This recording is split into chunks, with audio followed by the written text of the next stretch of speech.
Hi everyone and welcome to Sustainability with Prerna. Today our topic is sustainability in the healthcare industry. When I say healthcare, I mean hospitals, ambulatory care, ancillary services, care given at home, preventive care, retailers, pharmacy and so on. So why is sustainability so important in the healthcare industry? The greatest risks of the 21st century are climate change and the pandemic, and we have them both entangled on top of one another. Health issues associated with climate change are asthma, respiratory diseases, cholera, injuries due to natural disasters, heat stroke, and the list goes on.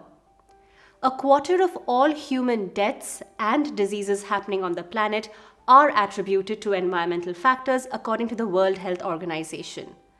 Thus, it is imperative for the healthcare industry to look into climate change not only by treating people who are suffering from it, but also by reducing its own emissions. Talking about emissions, ever wondered what the emissions look like for the healthcare industry? If all of healthcare was a country, it would be the fifth largest carbon emitter in the world. I was surprised to learn that the world's healthcare system accounts for CO2 emissions higher than that of the shipping industry and aviation industry, only second to the food industry. So where are these emissions coming from?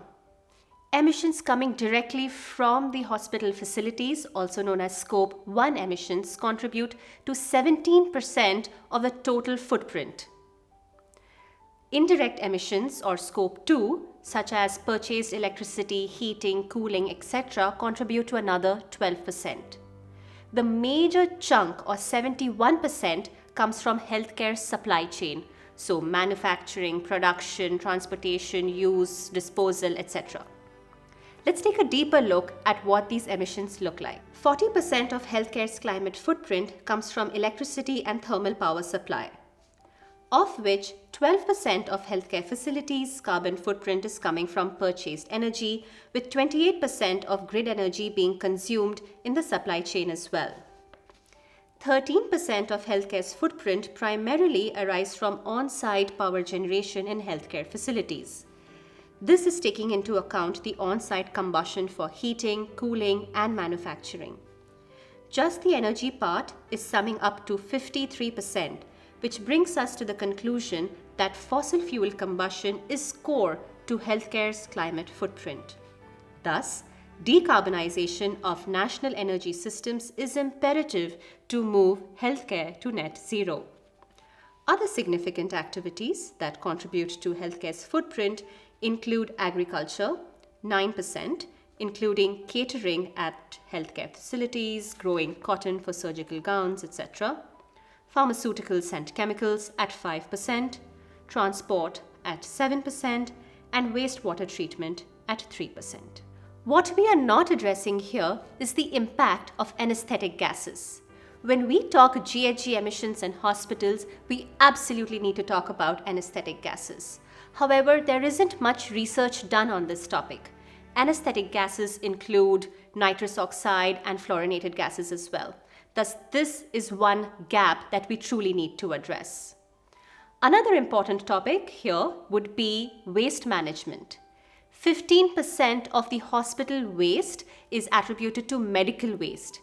Medical waste means waste that includes sharps, blood contamination, trace chemotherapy, pathological wastes, or anything that can be infectious.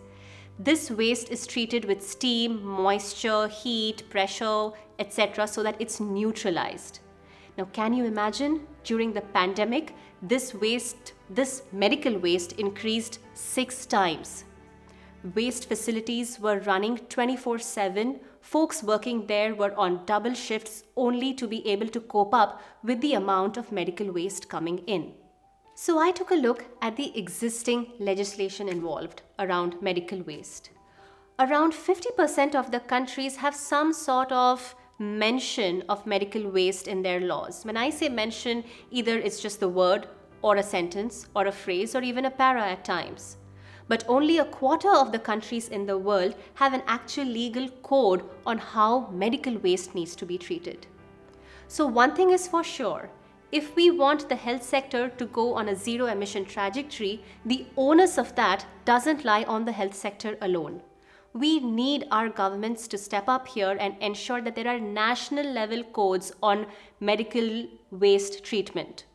Second, the health ministry of every country must advocate for clean energy because, as we've seen earlier in the video, this is key to significantly reduce the sector's emissions. Third, energy. Energy consumption for hospitals is twice the amount than in commercial buildings. The US Green Building Council has ranked hospitals last in terms of adoption to sustainable design. This is truly a low-hanging fruit for hospitals and other facilities of the healthcare sector. Next is we truly need to ensure we have a proper waste anesthetic gas capture system in place, as this will truly impact in mitigating a lot of the emissions. Last but not the least is diversify and decarbonize the healthcare supply chain. This, according to me, is super complicated only because when it comes to supply chain, we do have a lack of transparency and traceability. But here we need ownership. We need the healthcare companies to be more accountable for this. And when it comes to actually implementing these measures, there's often a conversation around cost. Is it not going to be too costly to have these initiatives in place? Well, in that case, let me tell you, there was a survey that was conducted where 94% of the hospital patients said they would really like if their hospitals had some sort of sustainability initiatives in place. It gives them a very good feeling to know that their place of healing is also contributing to healing the planet. There are testimonials and research done there that show that environmental initiatives can increase revenue by 20%. Green buildings are known to reduce energy by 30%, which definitely translates into costs. Thus, there are multiple reasons why, even from a business case standpoint, this needs to be done by the healthcare sector. Because if you want healthy people, you need to have a healthy planet. Thank you.